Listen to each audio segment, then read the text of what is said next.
Dios les bendiga, mis amados hermanos y amigos. Bendiciones de lo alto. Le habla su hermana en Cristo, Wilmer Rodríguez.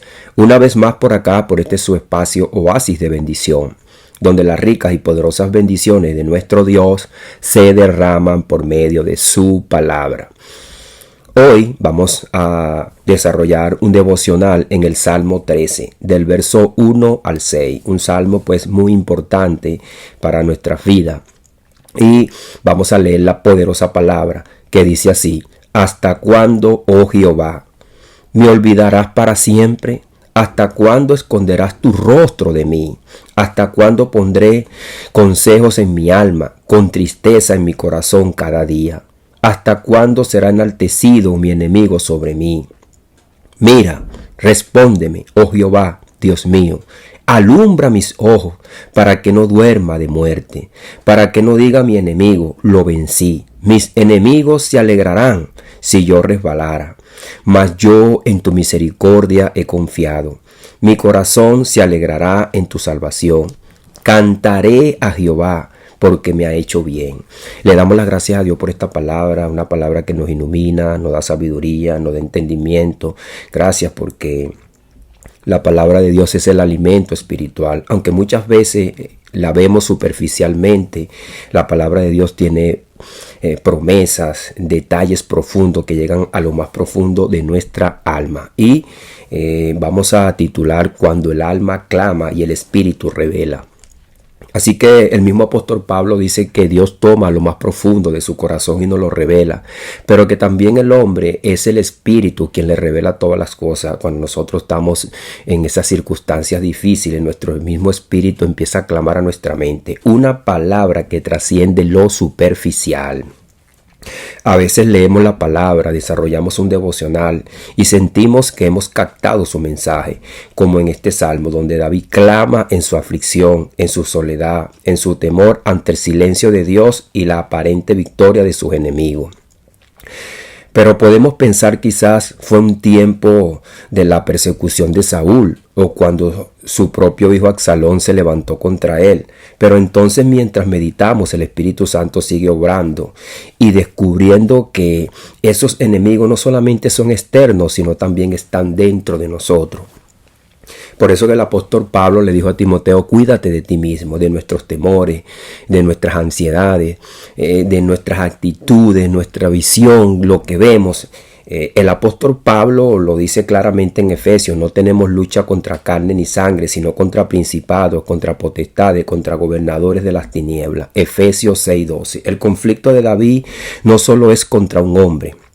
Es una manifestación de una enemistad antigua que comenzó en el huerto del Edén, cuando el pecado entró en el mundo y la humanidad quedó herida, caída, separada de Dios. Entró la enemistad, la muerte, el complot de uno contra el otro. Vemos la primera pareja que sufrió de este mal cuando Caín mata a Abel. En Romanos capítulo número 3, Pablo va más allá y dice así: no hay justo ni aun uno, todos se desviaron, no hay quien haga lo bueno. Romanos 3, 10, 12, donde el apóstol Pablo va a ver cómo el enemigo trajo su naturaleza malvada, caída hacia los seres humanos. El enemigo no solo está afuera, hay un veneno dentro. Hay un veneno dentro del hombre. Por eso que el apóstol Pablo aclara y dice: no hay justo ni aun uno. Veneno de aspie hay debajo de sus labios. Y sus pies se derraman sus pies se adelantan para derramar sangre. El pecado habita en el corazón del hombre. Y aunque muchas veces culpamos a los demonios, debemos reconocer que también nosotros escogemos el mal. Dios dijo en su palabra: he aquí que te he puesto delante de ti la vida y la muerte. Escoge pues la vida para que te vaya bien, tengas vida. Deuteronomio 30, 19. Así que el hombre está infectado, comió del árbol de la ciencia del bien y del mal. ¿Qué vamos a escoger? Jesús también nos muestra el camino ancho y el camino angosto. ¿Por qué camino nosotros andamos? ¿Cuáles son nuestras perspectivas a diario cuando estamos en esta vida? ¿Con qué ojos estamos viendo las circunstancias? ¿Estamos llenos del poder de Dios? ¿Somos dirigidos por el Espíritu Santo? Entonces lo que parecía un clamor por persecución se convierte también en una lucha interna. Fíjese, una súplica por salvación, una batalla contra la corrupción del alma y una esperanza que solo puede nacer de la misericordia de Dios. Acuérdese que también David pecó y su pecado también le trajo malestar, aunque él confiaba en las promesas que Dios le trajo. Y podemos conseguir en la palabra un hombre conforme al corazón de Dios, un hombre que fue honesto, que no tuvo temor de él exponer su pecado, no solamente a Dios, sino también escribirlo para que él fuese tenido justo en el juicio de Dios. Porque hay muchas personas que tienen una vida superficial, pero hay otros que tienen temores porque no quieren declarar su pecado, su maldad, y andan pues llevando una vida hipócrita. Pero David no tuvo ese temor, porque muchas veces nosotros pudiéramos decir, bueno, si declaro mi pecado no me van a perdonar, me van a ver mal, ya no me verán como el hombre justo, recto, bueno. Pero ¿cómo nos ve Dios? Es más importante la visión o la perspectiva que tenga la gente de nosotros, los hombres que están a nuestro alrededor, las personas, nuestros amigos, compañeros de trabajo, vecinos, hijos, pareja, que la perspectiva que tenga Dios de nosotros. Pues David nos da el ejemplo. Muchas veces cuando yo desarrollo un devocional, a veces no lo hago conforme a mis sentimientos, cómo estoy, qué padezco, pero sí David nos da un claro ejemplo de que él pasó por muchas circunstancias y nos da esta palabra, su aflicción, sus alegrías, sus batallas, sus injusticias, sus pecados, su maldad, sus amigos, aquellas grandes victorias, el clamor de un alma rodeada y herida. Eso es lo que David está proclamando aquí. Aquel David que ganaba tremendas guerras y que tenía grandes victorias, es el mismo David que se humillaba y reconocía su maldad y su pecado. David pregunta, ¿hasta cuándo? 4 veces. Es un corazón que no tiene descanso, siente que Dios se ha alejado, que el dolor se ha prolongado, que no hay respuesta y que el enemigo lo rodea. ¿Te has sentido así? ¿No hemos sentido así muchas veces?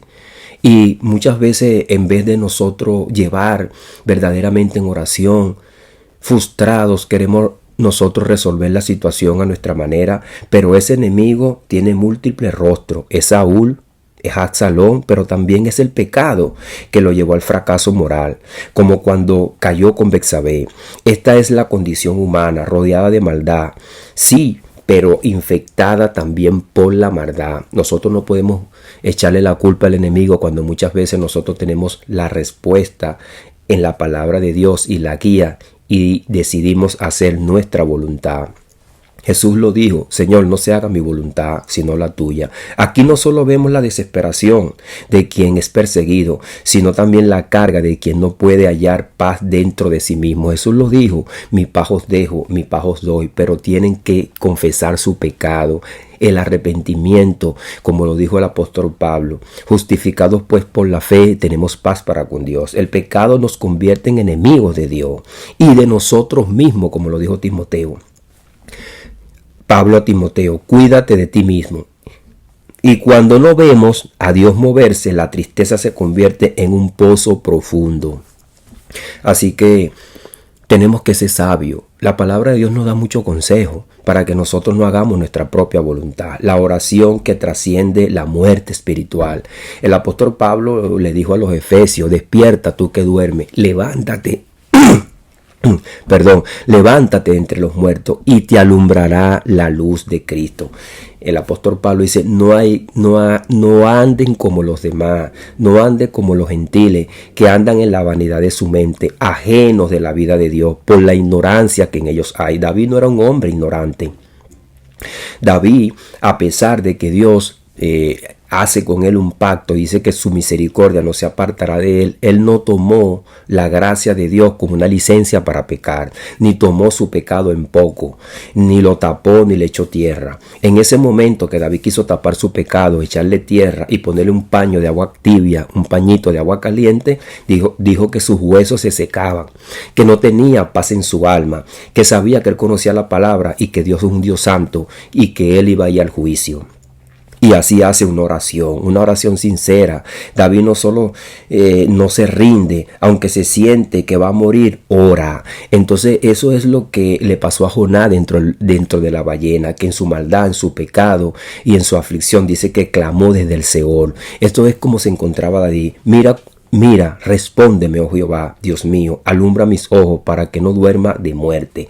El alma humana sin la luz de Dios muere, está en tiniebla. Esto es lo que la palabra de Dios habla sobre las tinieblas, cuando la culpa, la maldad, la superficialidad, una vida que no corresponde a la palabra de Dios, toma al hombre.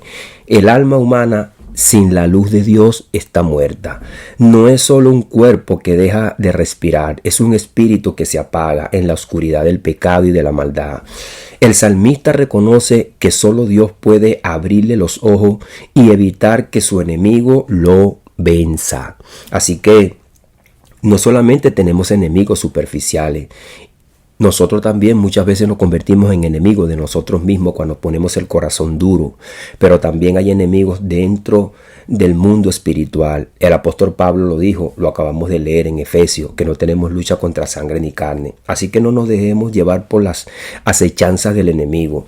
Y hoy entendemos que ese enemigo es el pecado, que nos quita la paz de nuestra mente, que nos quiere devorar. También trae orgullo, trae tropiezo. Y la carne anhela en el deleite y en lo prohibido. Entonces, ¿cuántas veces nosotros hemos caído esclavos por algunos pensamientos? Hemos clamado, hemos ido a Dios en oración, nos hemos arrepentido de nuestro pecado, reconocemos nuestra condición malvada y pecadora, verdaderamente somos sinceros con nosotros mismos, o como dice la palabra que el apóstol Pablo lo escribió bien claro, Dios no puede ser burlado. Nosotros mismos, cuando escondemos todas estas cosas, nos estamos burlando, es de nosotros mismos. Y un día vamos a ir al juicio y quedaremos como hipócritas. Esta súplica es la oración de quien no quiere vivir lejos de Dios, de quien entiende que si Él no alumbra sus ojos, el alma se perderá. Así que, amado amigo, tú que andas en tu pecado, en tu maldad y que la palabra de Dios no te ha alumbrado, es necesario que hoy reconozcas que tu pecado, que tu maldad te tiene viviendo hipócritamente, que eres un santo a tu propia manera, que quieres vivir superficial, que no reconoce tu condición. Ahora es donde Dios muestra la fe que va más allá de la caída. Vamos a ver en versos 4, 5 y 6. Hasta aquí está la redención del alma. Mas yo en tu misericordia he confiado. Bueno, nosotros podemos ver nuestra propia condición, pero Dios también promete misericordia, amor, perdón y gracia. Aunque aún no hay respuesta, David decide confiar. Esa es la palabra más. Es la victoria de la fe sobre el sentimiento. O sea, no nos dejemos llevar por el sentimiento, por nuestra culpabilidad, por nuestra condición. La palabra de Dios a nosotros nos provee amor, paz, misericordia, reconciliación y la justicia de nuestro Señor Jesucristo. Aunque no haya señales y aunque no tengamos la certeza, es la fe la que nos va a poner la palabra de Dios para que nosotros podamos tener la certeza en las cosas que no vemos. El perdón no es algo visible, palpable, tocable, es algo que Dios lo pone en el corazón y que trae y emerge esa paz que solamente nos la da Cristo. No hay liberación visible, pero hay una convicción profunda, Dios es bueno. Entonces, aunque David no vio una liberación visible, que Dios había matado a sus enemigos, lo había librado, aún así él confiaba y tenía fe de que iba a ver lo que Dios le había prometido.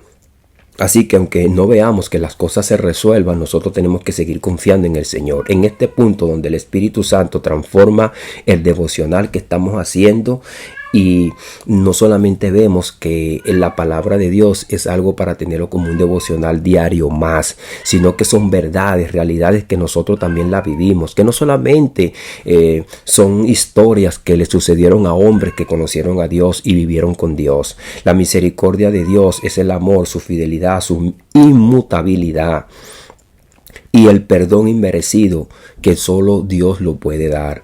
Ese amor fue planeado y revelado por Dios en Jesucristo. David confiaba en esa promesa. Nosotros hoy confiamos en una obra cumplida. Fíjese que David confiaba y tenía fe y esperanza en una obra que todavía no se había hecho. Mas sin embargo, Dios le había dicho que su misericordia no se apartaría de él y que de su linaje saldría el Salvador, que entraría la misericordia de Dios en la cruz del Calvario.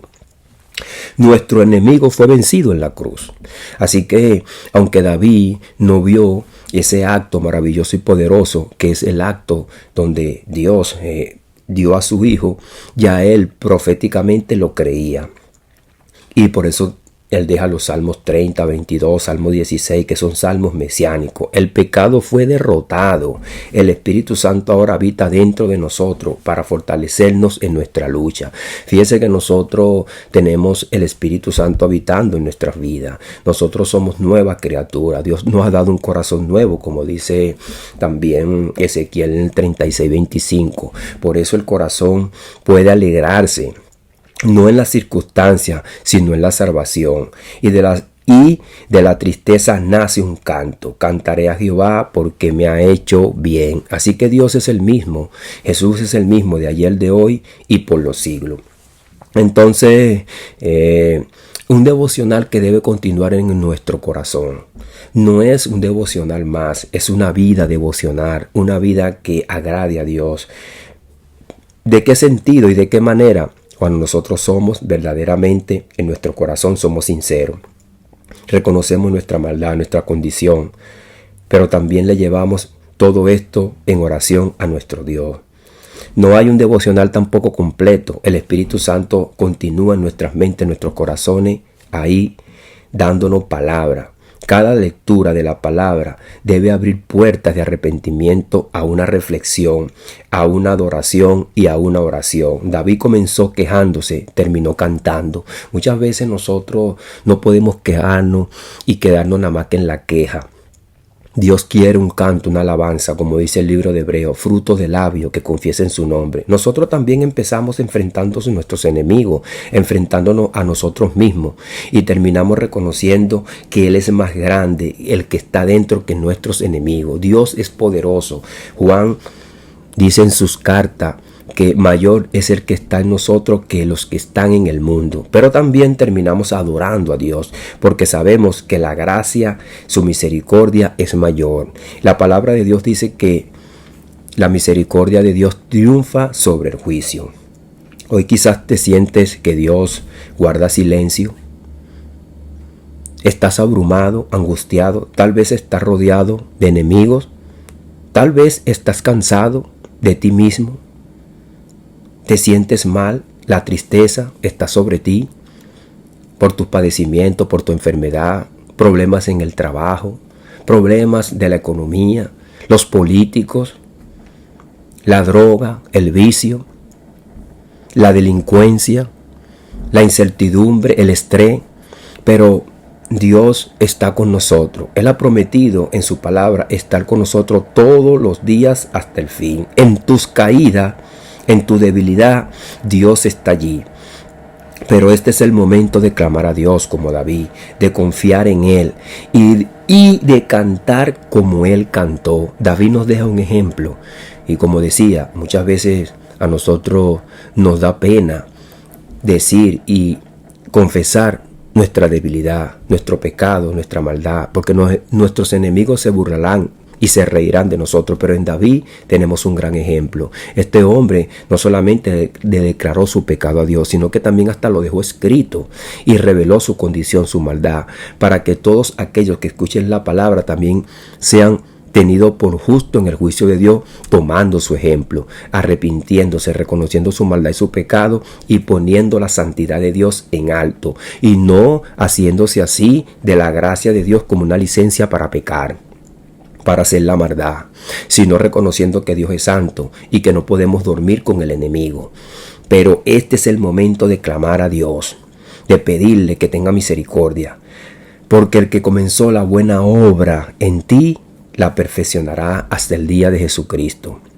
Así que no te rindas, clama, confía, canta, porque Él te ha hecho bien. El Señor nos ha hecho bien aún en nuestra maldad, en nuestra dificultad, en nuestra victoria. En cualquier momento que nosotros estemos pasando en esta vida, Dios nos da la respiración, nos da la posibilidad de degustar los alimentos, de ver, de hablar, de escuchar, de palpar, de sonreír, de vivir, de disfrutar las cosas que Él ha creado. No nos hagamos vanagloriosos, como dice el apóstol Pablo, en los que andan en la vanidad de su mente, que gozan de la creación, pero no gozan del Creador. Amado amigo, amado hermano, Dios nos ha hablado, es una palabra, no es un devocional más, es la palabra de Dios que llega a nuestra mente, a nuestro corazón. Dios habla y habla a través de su palabra, utiliza sus instrumentos y la palabra de Dios como espada de doble filo. Te habla a ti, me habla a mí. Nosotros simplemente somos siervos inútiles, que somos llamados y tenemos una responsabilidad de compartir la palabra de Dios. Así que si esta palabra te ha llegado, también la puedes compartir con tus enemigos, con tus amigos, porque el Señor Jesucristo dijo, si nosotros solamente vamos a tratar a nuestros amigos, no lo hacen así los gentiles, sino que también amad a vuestros enemigos, compartirle la palabra de Dios, para que también se conviertan y transforme Dios su corazón y su mente. Padre, en el poderoso nombre de Jesús, te damos las gracias, Señor, por este salmo precioso, maravilloso, donde encontramos una serie de preguntas, donde muchas veces quizás nosotros tenemos temor de preguntarte a ti porque te vamos a faltar el respeto, porque sabemos que tú eres un Dios santo. Y muchas veces la palabra de Dios dice que no murmuremos, no nos quejemos, pero tampoco podemos vivir con el corazón abrumado, triste, desconsolado y roto, porque tenemos que ponerlo delante de ti. Como lo dijo David, ¿hasta cuándo, oh Dios, me olvidarás para siempre? Como también lo vemos el profeta Habacuc, cuando el profeta Habacuc hoy en día es conocido como el profeta de las preguntas, pero también nos quedó como ejemplo que te decía, Señor, ¿por qué me haces ver iniquidad? Muchas veces estamos consternados, Señor, de ver tanta muerte, violencia por los medios de comunicación y nos quedamos callados. Pero nuestro corazón clama, nuestra alma clama, Señor, pidiéndote que tengas tu misericordia, que tú, Señor, tienes todas las cosas bajo control, pero que tú también hagas justicia, Padre amado. Señor, te pedimos que tengas tu misericordia de nosotros, que tu compasión y tu amor, Señor, mi Dios, arrope, alumbre nuestras vidas, nuestro corazón, Señor, mi Dios amado. Ayúdanos muchas veces, Señor, a no tener tu gracia como licencia para pecar, Señor. Como muchas personas allá en el mundo dicen que tú eres amor, y porque tú eres amor, tienes tú, Señor, que soportarle toda su maldad y su pecado. Y que dicen que se arrepentirán cuando lleguen a viejo, haciendo la maldad y viviendo conforme a sus propias mentes. Y cuando le predicamos esta palabra, ellos dicen que ellos creen a su manera. Pero sabemos que tú eres un Dios santo, que tú exiges, Señor, pero que tú también das. Muchas veces queremos tus bendiciones, pero no queremos, Señor, mi Dios amado, doblegarnos delante de ti. No queremos darte, pero sí queremos que tú nos des. Ayúdanos, Señor. Tu palabra lo dice bien claro aquí, en el libro de Deuteronomio. Tú pones delante de nosotros el bien y el mal. Escoge el bien para que te vaya bien. Jesús lo dijo, hay dos caminos, el camino angosto, el camino ancho. Señor, ayúdanos a caminar por tus caminos, como lo dijo nuestro amado hermano Pedro, que nosotros sigamos tus pisadas, las pisadas del Maestro. Danos fuerza, Señor, danos inteligencia espiritual para poder entender la situación en la que estamos, Señor, y danos esa fuerza para también clamar, Señor, y exponer nuestros pecados, nuestra maldad, reconocer nuestra condición, Señor, que solamente tú eres santo. Tu palabra lo dice en Romanos capítulo 2, verso 16, y mi Dios juzgará los secretos de todos los hombres conforme a mi evangelio. No seas que en el día del juicio quedemos expuestos como unos hipócritas, como unos payasos, queriendo vivir una vida santa, pero verdaderamente la estábamos viviendo. Ten misericordia de nosotros, Padre amado. Y cuando nos burlamos y queremos condenar y juzgar a aquellas personas que son sinceras y que nosotros somos unos hipócritas, ayúdanos, Padre amado, ten misericordia, perdona nuestro pecado, nuestra maldad, y Señor, en ti confiamos. En el poderoso nombre de Jesús te damos las gracias. Amén y amén. Dios les bendiga, Dios les guarde, mis amados hermanos y amigos. Le habló su hermano en Cristo, Wilmer Rodríguez, una vez más por acá, por este su espacio, oasis de bendición, donde las ricas y poderosas bendiciones de nuestro Dios se derraman por medio de su palabra. Bendiciones de lo alto.